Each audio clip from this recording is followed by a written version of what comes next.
Čau, sem Maša Plaznik iz Žarka sreče in današnji posnetek je namenjen temu, da se začnemo spraševati, a smo samoumevni?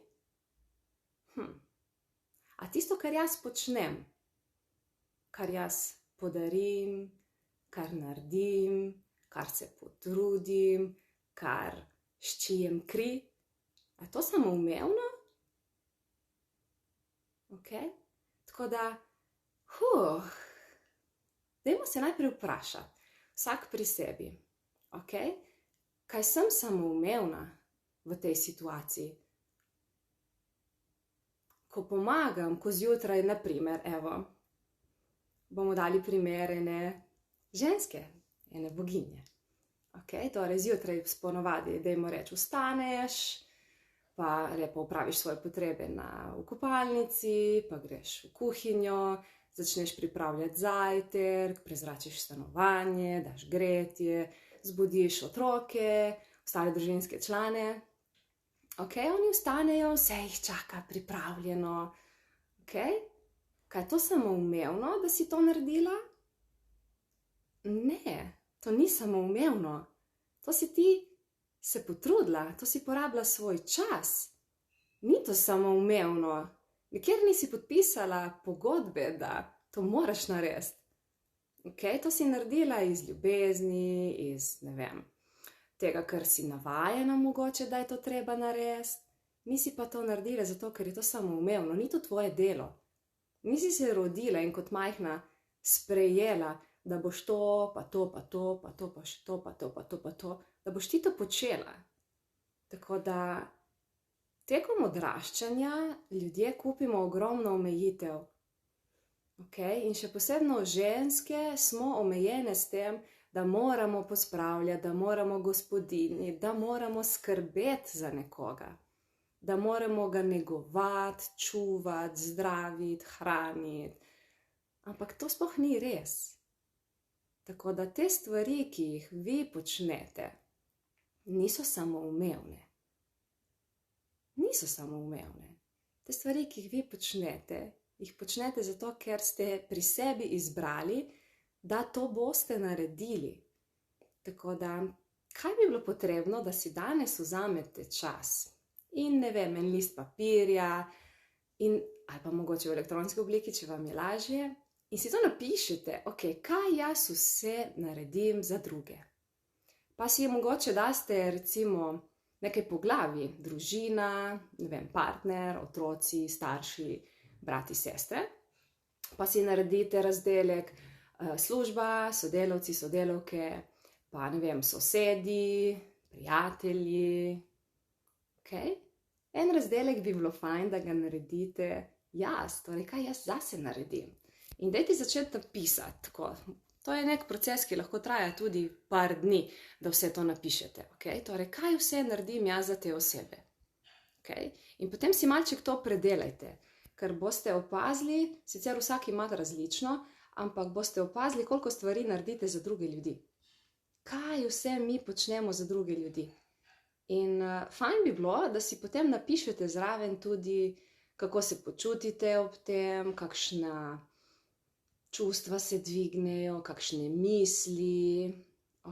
Ste zadovoljni, da ste to naredili, ste srečni, da ste to naredili, ste jezni, ste razočarani, ste prejeli kakšno povratno informacijo pri tem, kar ste naredili za druge, so vas pohvalili, so bili hvaležni, so sodelovali zraven, so vas kako nagradili.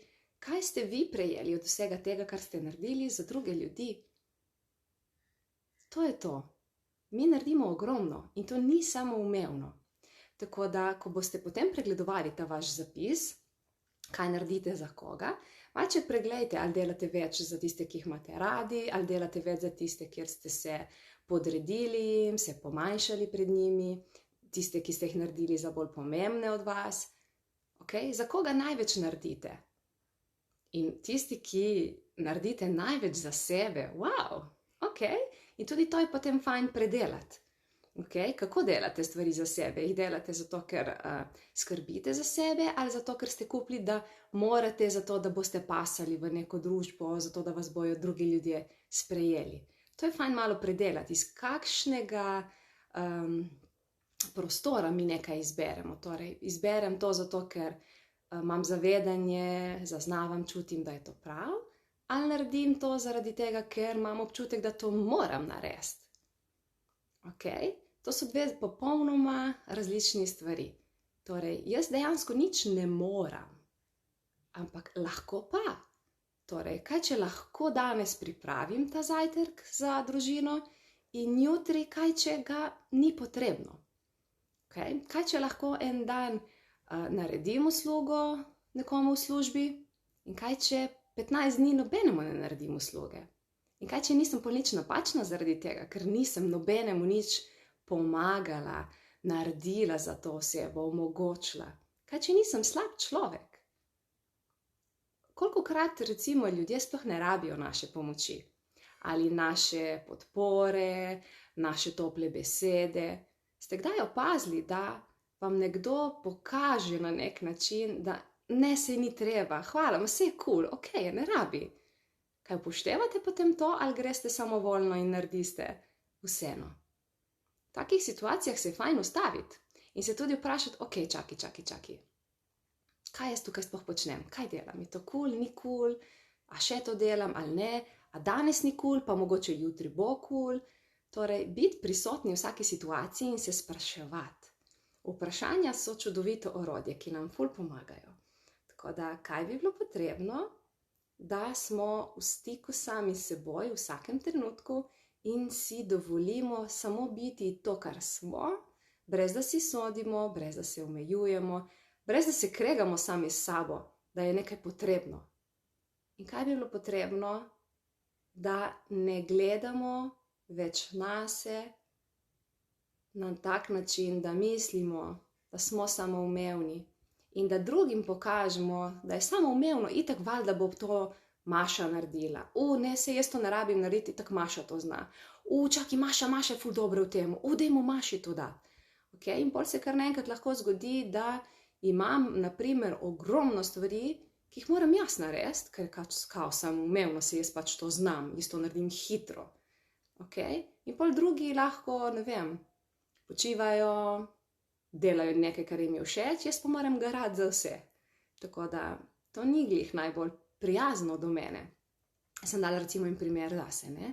Tako da vprašaj se, kaj počneš za druge, kjer ne prejmeš nič nazaj.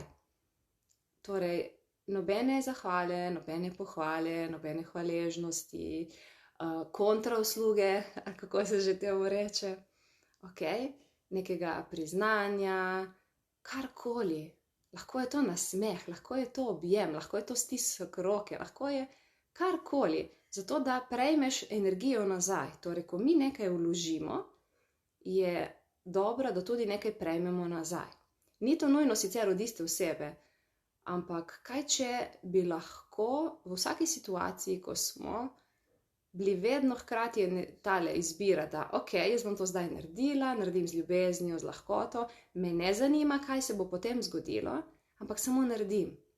In ko boste ravnali tudi iz tega zornega kota, iz tega stališča, boste opazili, da se potem ljudje drugače odzovejo.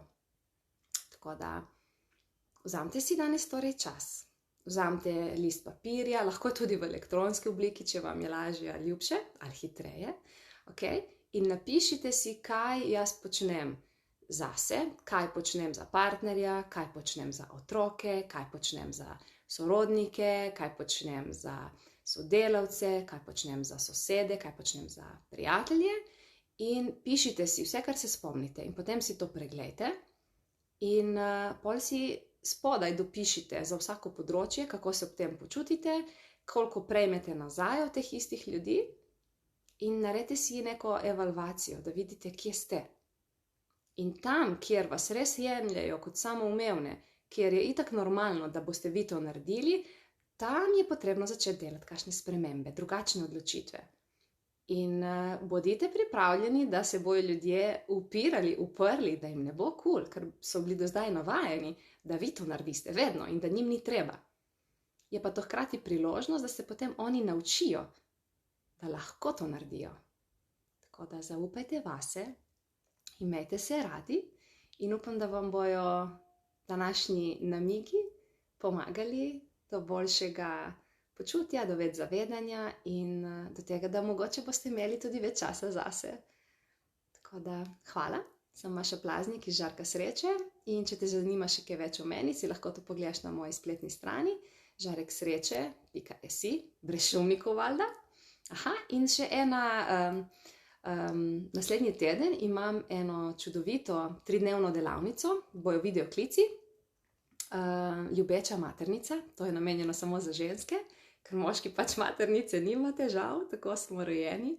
In to bo delavnica, kjer bomo res naredili ogromno zase, kjer bomo postavili sebe na prvo mesto in začeli ugotavljati, kaj se počnemo za druge in kaj bi pa lahko naredili zase, zato da se imamo fajn, da smo zadovoljni, da smo srečni, da smo radostne v miru in da si ustvarimo lepši danes in še boljši jutri. Tako da v opisu tega live je tudi link. Tako da hvala, imejte lep dan, čau, čau.